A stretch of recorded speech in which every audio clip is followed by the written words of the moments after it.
Hello everyone, welcome back to the channel. I hope you're doing well. It's been a while since I last posted, but that's just typically the way things usually go around this channel. And you know what? I don't think that's a bad thing. It's nice to take things nice and easy. Anywho, with that said, I wanted to share with you a new concept to my world building project that I'm working on. That being aerial platforms, specifically the militarized kind. In my narrative that I've been developing, it has been addressed that air superiority is key in all things nation building. And the country that we've been mostly following, that being the Elysia Empire, utilizes a lot of these aircraft. And I want to share with you its design process and its functionality within the narrative. With that said, I want to share with you the greatest inspiration that I had for this design, that being a light fixture that I saw once with a towering pillar in its center. Now, the illustration being shown here has four of them because I chose to inverse its orientation. Instead of having one in the center, it would be on the outside, with the interior part being utilized for actual usage. With that addressed, I wanted to see how I could use this shape into a practical sense for this narrative. And after thinking about it, it occurred to me that these pillars can hold a gas which will keep this structure afloat.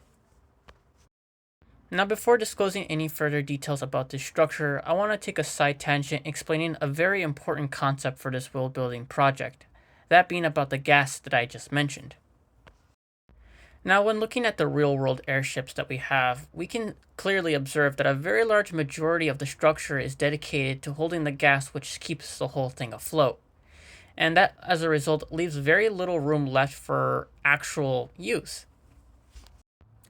This proportion between usability and gas storage seems to persist in the fictional media that I have seen.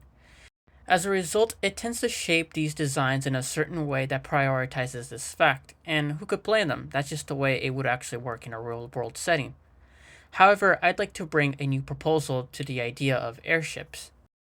My idea is, instead of having to have a large majority to lift a small minority, what if you only needed a small minority to lift a large majority? By utilizing this concept, this can allow installations onto airships that previously wouldn't be conceivable. Additions such as heavier armor and larger guns can truly make these craft formidable foes in the air. With that explained, we can then see how this can be applied to the current design that we're looking at.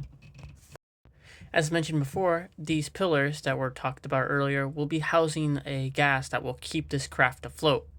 However, it's not the entirety of it, but instead just a lower section of it. The upper half will be dedicated to the internal workings of the larger turrets that are placed on the tops. Now, with the main feature explained, we can begin to move on to the other details of this aerial platform. Another detail of this craft that I'd like to disclose more about is its role and function within the narrative. As detailed in the video, currently I'm drawing some installations on the lower half of the craft, and these are supposed to be airplane hangars. And I mean hanging in a literal sense, because the function of this craft is to carry a small collection of interceptor aircraft that will be suspended from its lower half and deployed when needed. Basically, these large structures serve as a checkpoint within the aerial borders of this nation, ensuring that no enemy craft can intercept its boundaries and deploy its own fighters to, well, intercept them.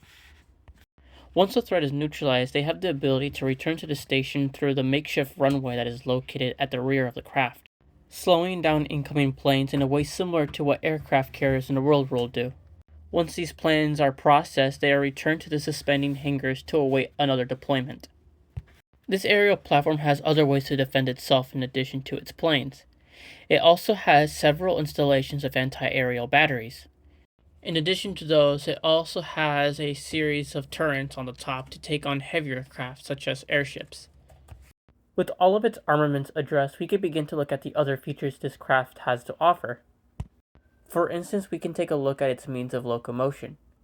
Although this craft is typically stationary, it is capable of movement, and the way I envisioned it being able to do this is through a method similar to that of a drone, by having four large propellers in its lower end that will allow it to traverse in all directions without having to really turn much.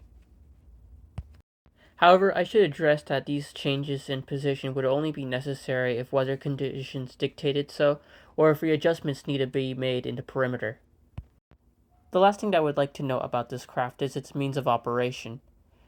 The people who run this craft can be primarily found in the main bridge, as located front and center. Its design is very reminiscent of that of modern submarine cockpits, being very round and see-through, and I thought it would fit in with this because, well, if you're operating a basically mobile air station, you would like to see your surroundings and be able to direct your fighters to where to go and also have clear visuals on the surrounding skies. And with all of its physical attributes now spoken about, I suppose it is time we can detail how it functions within the narrative. And the way I had envisioned it is that you would have multiple of these surrounded across the Elysian airspace, protecting the nation from any foreign threats and asserting its dominance across the nations. And with that said, that concludes everything I have to share. I want to thank you for watching the video. I always appreciate it. I know that I don't post very often, and that's just because I haven't had much to share in a while.